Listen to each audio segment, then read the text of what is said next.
Everyone, welcome to hello शिक्षा। कैसे हैं आप सब लोग? आशा करती हूँ सभी लोग स्वस्थ, मस्त और व्यस्त होंगे और अपने जीवन में बहुत ही बेहतर कर रहे होंगे और अपने बिजी और हेक्टिक शेड्यूल में से पढ़ाई के लिए भी समय निकाल रहे होंगे। वैसे अब समय तो ये है कि आप पढ़ाई के अलावा और चीज़ों के लिए समय निकालें, लेकिन अभी मुझे पता है आप लोग का यही सीन चल रहा होगा कि किसी तरह पढ़ाई के लिए 2-4 घंटे निकाल रहे होंगे। तो ठीक है, बेहतर है अगर 2-4 घंटे भी आप मन से पढ़ रहे हैं तो वो भी बहुत है, उतना ही पढ़ते रहिए, लेकिन कंटिन्यूअसली। कंसिस्टेंसी पढ़ाई में बहुत ज़रूरी है, तो कंसिस्टेंसी के साथ पढ़ते रहिए। एग्ज़ाम आपका बीपीएससी वालों का तो पता है, बिहार टीचिंग एग्ज़ाम जो है अभी अगस्त में स्टार्ट होना है, सीटेट वालों का 20 अगस्त को ही है। तो बिल्कुल भी लापरवाही मत कीजिए। हर शाम को 4 बजे वीडियो अपलोड होगी जिसमें एक टेस्ट ऑर्गेनाइज होगा। ये टॉपिक वाइज ये सीटेट प्रीवियस ईयर क्वेश्चन तो चलता रहेगा, लेकिन हर शाम को 4 बजे एक टेस्ट ऑर्गेनाइज होगा जिसमें सीडीपी, ईवीएस, अभी यही 2 सब्जेक्ट का मिक्सअप क्वेश्चन मिलेगा आपको। वो आप सॉल्व करिएगा। देखते हैं कि आपकी तैयारी किस लेवल तक पहुंची है। अगर आप अच्छा नंबर उसमें अचीव कर पा रहे हैं तो आप एश्योर हो सकते हैं कि आपके एग्जाम में भी अच्छे मार्क्स आएंगे, क्योंकि हम क्वेश्चंस वही डालेंगे उस पीपीटी में जो बार बार पूछे जा रहे हैं एग्जाम में, जो इम्पोर्टेंट क्वेश्चन है। कोई भी क्वेश्चन उसमें नहीं पड़ेगा, सभी इम्पोर्टेंट क्वेश्चन रहेंगे। तो आप उनको अटेम्प्ट करने की कोशिश करिएगा। अगर आपसे टैकल हो जाए, क्वेश्चन सॉल्व हो जाए तो बहुत अच्छी बात है। नहीं हो रहा तो उसका सॉल्यूशन जो है मैं जो वीडियो में ही बताऊंगी कि क्या आंसर सही होगा, तो वो आप अच्छे से समझिएगा, जिससे क्या होगा कि आपकी समझ बेहतर होगी और वो सारे इंपॉर्टेंट क्वेश्चन रहेंगे, जिससे क्या होगा कि वो आपके एग्जाम में भी फंसने के चांसेस रहेंगे। तो इतनी बातें क्लियर हो गई हो तो वीडियो में हम आगे बढ़े अपने इस टॉपिक पे। इसमें 5 क्वेश्चन ही हमें डिस्कस करने हैं, क्योंकि आपको पता है कि इसके पहले जो 28 दिसंबर 2022 का क्वेश्चन पेपर हमने क्वेश्चन नंबर 10 तक ये ईवीएस चल रहा है बेसिकली, तो ईवीएस में एनसीईआरटी पार्ट हमने क्वेश्चन नंबर 10 तक डिस्कस कर लिया था, जबकि एनसीईआरटी में आपको पता है कि 15 क्वेश्चन एनसीईआरटी से पूछे जाते हैं। तो 5 क्वेश्चंस बच गए थे, किसी अर्जेंट काम की वजह से वो सॉल्व नहीं करवा पाई थी मैं, तो वो आज की वीडियो में हम डिस्कस कर लेते हैं। सिर्फ 5 ही क्वेश्चन है, वीडियो काफी छोटा होगा, तो अच्छे से वीडियो में वो पूरा 5 क्वेश्चन समझ के तभी जाइएगा। वीडियो में अंत तक बने रहिएगा। और वीडियो शुरू करने से पहले अगर आपने चैनल को सब्सक्राइब नहीं किया तो सब्सक्राइब कर लीजिए, वीडियो को लाइक और शेयर कर दीजिए। हम चलिए क्वेश्चंस पे आगे बढ़ते हैं। तो इसमें पहला क्वेश्चन क्या दिया गया है, आप देखिए, ये एलिफेंट से रिलेटेड क्वेश्चन है। Which of the following statement is true regarding to elephant. और ये आपको पता है असर्शन और रीजन का क्वेश्चन है। असर्शन और रीजन के क्वेश्चन सिर्फ सीटेट में ही नहीं, इस टाइम सभी एग्जाम्स में बहुत ज्यादा पूछे जा रहे हैं और सबसे ज्यादा गलत भी क्वेश्चन इसी सेक्शन में होते हैं, तो ध्यान से समझिए। तो असर्शन क्या दिया गया? असर्शन यानी कि कारण क्या दिया गया। नीचे हिंदी का भी क्वेश्चन है, ऊपर इंग्लिश का क्वेश्चन है, तो आइए समझते हैं एक एक करके। असर्शन ए है, an elephant has only female elephant and baby elephant. Reason क्या दिया गया? Male elephant move around alone. फिर ये 4 ऑप्शन दिए गए हैं, क्या सही है। आइए हिंदी में भी क्वेश्चन देख लें। निम्नलिखित में से कौन सा कथन हाथियों के बारे में सही है? हाथियों के बारे में सही कथन पूछ रहा है, ठीक है। अभी कथन दिया गया है, हाथियों के झुंड में केवल मादा हाथी और बच्चे होते हैं। ये बिल्कुल सही स्टेटमेंट है। जो हाथियों का झुंड होता है पूरा का पूरा, उसमें केवल मादा हाथी यानी कि फीमेल जो हाथी होते हैं वो और उनके बच्चे, झुंड में केवल उनके बच्चे और मादा हाथी होते हैं, नर हाथी नहीं होते हैं। जान लीजिए आप। नर हाथी क्या करते हैं, वो जो है ग्रुप को छोड़ के, बच्चों के जन्म के उपरांत वो अपने ग्रुप को छोड़ के जंगल में कहीं और चले जाते हैं और अकेले रहने के लिए वो चले जाते हैं, ग्रुप में वो नहीं रहते नर हाथी। तो ये बात ठीक है। और यही नहीं, ये भी जान लीजिए कि बच्चे जो है, जो मादा हाथी के जो बच्चे हैं, इनमें जो फीमेल हाथी है, मादा हाथी मतलब हथिनियां हैं, जिनको बेसिकली हिंदी में क्या बोलते हैं, हथिनी। तो जो हथिनी होती है, बच्चों में जो हथिनी बच्ची है, तो वो जो है वो तो ग्रुप में रहेगी, बड़े होने पर भी वो ग्रुप में रहेगी। लेकिन ये जो मादा हाथी के ग्रुप में जो नर बच्चे होते हैं, हाथियों के नर बच्चे, वो क्या करते हैं, जैसे ही वो 10-12 साल के होते हैं, थोड़ा ग्रो अप करते हैं, वो भी अपने झुंड को छोड़ के चले जाते हैं। तो मतलब बेसिकली हाथियों में ये फीचर ही है कि वो जो है ग्रुप में, जो नर हाथी रहेंगे वो ग्रुप में नहीं रहेंगे, जैसे ही वो खुद से कुछ मतलब खाने पीने लायक या खुद अकेले रहने लायक हो जाते हैं, वो भी ग्रुप को छोड़कर चले जाते हैं। तो सिर्फ मादा हाथी अकेले बचती है। तो ये बात हो गई। फिर तर्क क्या दिया गया है, नर हाथी चारों ओर अकेले ही घूमते हैं। तो बिल्कुल सही बात है। अगर ग्रुप में नहीं रह रहे हैं नर हाथी, तो कहीं ना कहीं तो रह रहे होंगे, तो वो अकेले ही घूमते हैं। जब अपने ग्रुप में नहीं रहते हैं तो अकेले ही तो रहेंगे, कि और कैसे रहेंगे। तो ये तो एकदम कॉमन सी बात है। तो कथन और कारण कारण दोनों सही है, दोनों चीजें सही है। तो आइए ऑप्शन देख लेते हैं। पहला दिया गया ए और आर दोनों सही है, और आर एक ही सही व्याख्या है। दोनों सही है लेकिन व्याख्या सही नहीं है। झुंड में केवल मादा हाथी और बच्चे रहते हैं, तो क्यों रहते हैं ये व्याख्या होनी चाहिए। यहाँ बस वो बता रहे हैं कि वो नर हाथी अकेले, एक और स्टेटमेंट पास कर दिए हैं, कारण नहीं बताए, एक और स्टेटमेंट इन्होंने बताया है, जिस वजह से कारण सही व्याख्या नहीं होती। तो इसमें यही दूसरा ऑप्शन इसमें सही हो जाएगा कि ए और आर दोनों सही है, लेकिन आर एक ही सही व्याख्या नहीं कर रहा है। ठीक है, आइए नेक्स्ट क्वेश्चन देख लेते हैं। क्वेश्चन नंबर 12, ये हीमोग्लोबिन से रिलेटेड क्वेश्चन है। इंग्लिश वाले क्वेश्चन देख लीजिए, उसके बाद हम हिंदी पे चलते हैं। क्या दिया गया हिंदी में, नीचे कक्षा 5 के 4 बच्चों के खून की जांच की रिपोर्ट में उनके हीमोग्लोबिन स्तर के बारे में बताया गया है। ठीक है, हीमोग्लोबिन का स्तर आपको पता होगा कि 10 या 11 से लेके 14-15 तक, मतलब फीमेल और मेल का सबका अलग अलग रहता है। तो उस हिसाब से हम देखेंगे। अमन का कितना दिया गया, 8। हीमोग्लोबिन का स्तर क्या है, 8 ग्राम पर डीएल। और क्या है, राधिका का कितना है, 10 ग्राम पर डीएल। सुरजीत का कितना है, 14 ग्राम पर डीएल। और मारिया का कितना है, 6 ग्राम पर डीएल। इनमें से कौन बच्चों में रक्त अल्पता यानी कि एनीमिया, आपने सुना होगा एनीमिया, बहुत सारे लोगों को कि एनीमिया की समस्या आती है। एनीमिया यानी वही हो जाता है हीमोग्लोबिन की कमी। उसी को बायोलॉजी या मेडिकल की लैंग्वेज में एनीमिया बोलते हैं, एनीमिया रोग बोलते हैं। तो एनीमिया बेसिकली ज़्यादातर जो है फीमेल्स में ज़्यादा पाया जाता है, और मेल्स में थोड़ा कम।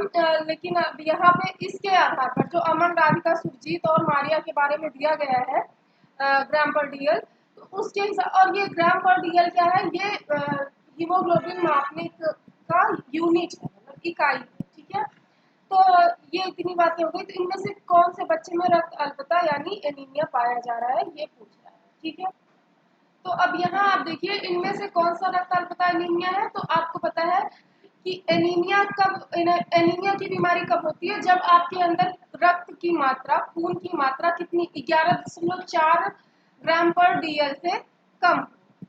11.4 ग्राम पर डीएल से ज्यादा है तो एनीमिया की समस्या आपको नहीं है। अगर 11.4 से कम है तो आपको एनीमिया की समस्या है। तो यहाँ पे आप देखिए कि यहाँ 11 है क्या, नहीं 8 है, 11 से कम है 11.4 से, तो अमन को क्या है, एनीमिया की समस्या है।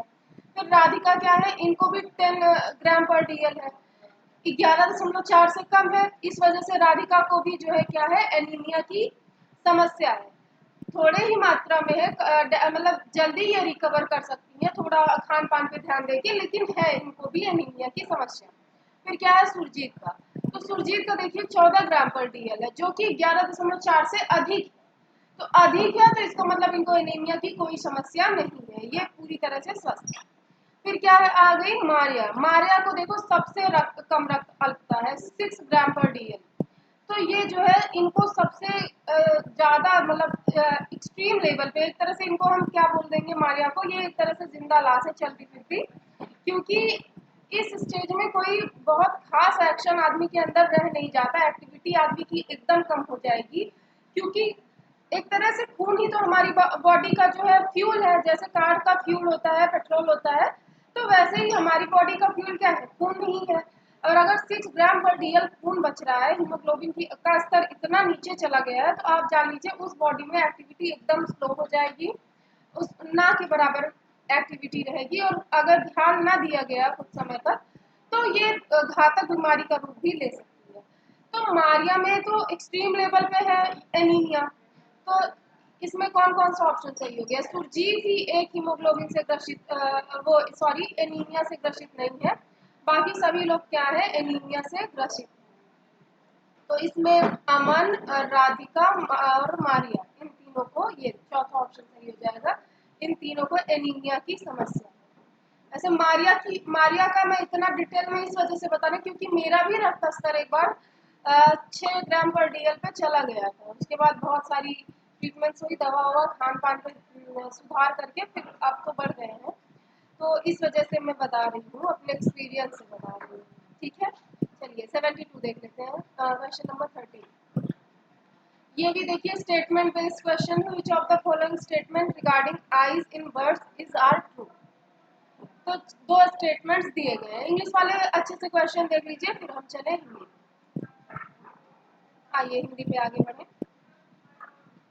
ये हिंदी में क्या दिया गया, चिड़िया की आंखों के बारे में निम्नलिखित में से कौन से कथन सही है। स्टेटमेंट 1 दिया गया, सभी चिड़ियों के अपने सिर के दोनों तरफ आंखें होती हैं।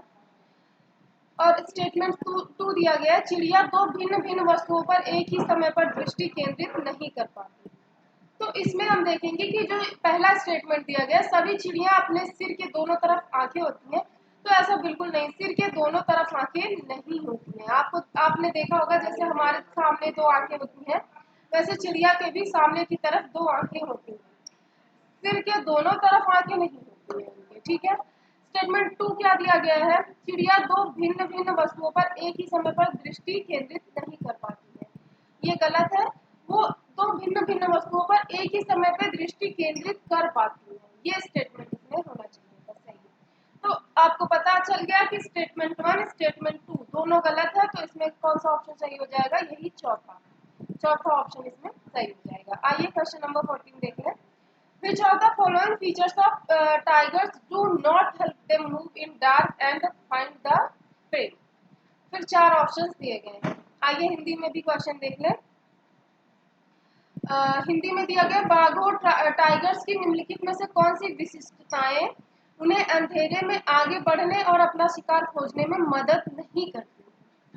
ठीक है, अब यहाँ पे आप ये नहीं स्टेटमेंट पे अच्छे से ध्यान दे लीजिएगा। एग्जाम में भी कई बार ऐसी गलती हो जाती है कि नहीं पूछा होता है और हम ये गलती कर जाते हैं कि जो रहता है हम उसको आंसर कर जाते हैं।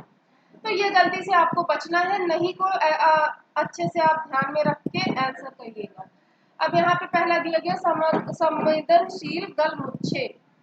ये गलमुच्छे संवेदनशील जो इनके हैं, ये मदद करते हैं। आपको पता होगा जो गलमुच्छे मतलब ये जो उनके ऐसे दाढ़ों के पास दो ऐसे बाल जैसे निकले नहीं रहते दाढ़ों के पास, जबड़ों के पास, तो फिर वो क्या होता है कि वो उनको मदद करते हैं किस चीज के उसमें, जिधर से आवाज आ रही है हवा की डायरेक्शन पता करने के लिए।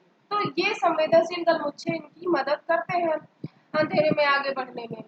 और दूसरा क्या है, विभिन्न दिशाओं में कानों की गति, ये भी इनकी मदद करती है। कानों की जो गति है वो विभिन्न दिशाओं में अभिन्न भिन्न होती है इनकी, जिससे ये इनकी अंधेरे में आगे बढ़ने में क्या करती है, मदद करती है। तो ये ऑप्शन भी सही हो जाएगा।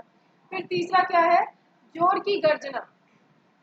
गर्जना से कोई मदद इनकी नहीं होती है। गर्जना ये शिकार को देख के या क्रोधित होके ये गर्जना करते हैं, और गर्जना से इनका बेसिकली अंधेरे में आगे बढ़ने में कोई मदद नहीं होती है।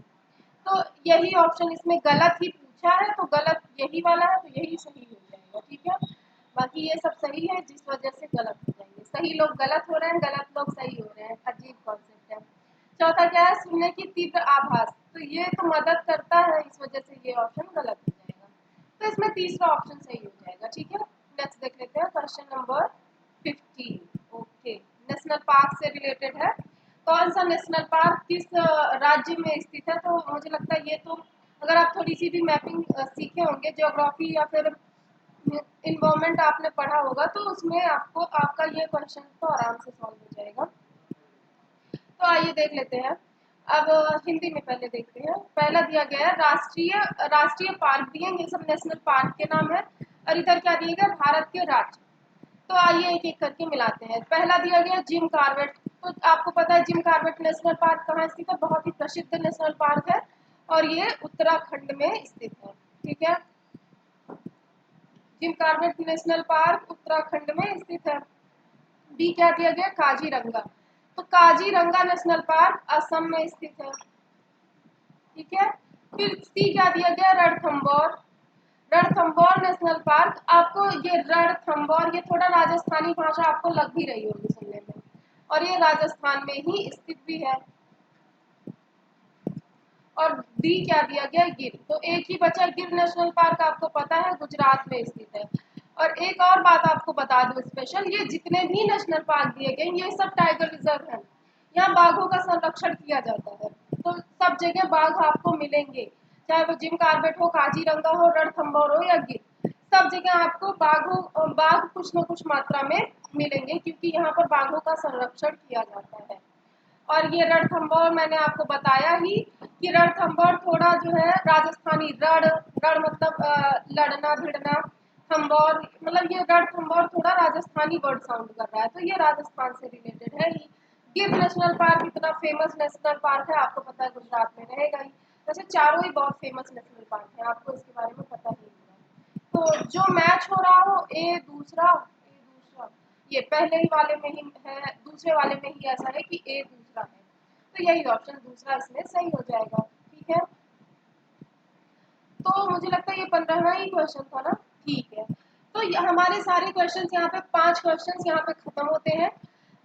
यहाँ पे हमने पूरा डिस्कस कर लिया। नेक्स्ट वीडियो में हम इसका ईवीएस का पेडागोजी पार्ट डिस्कस करेंगे। आज की वीडियो में इतना ही। वीडियो में अंत तक बने रहने के लिए आप सभी का बहुत बहुत धन्यवाद। और अभी तक अगर वीडियो को लाइक नहीं किया हो तो लाइक कर दीजिए, चैनल को सब्सक्राइब कर दीजिए। आज की वीडियो में इतना ही। आप सबका बहुत बहुत धन्यवाद। मिलते हैं नेक्स्ट वीडियो में, तब तक के लिए जय श्री राम।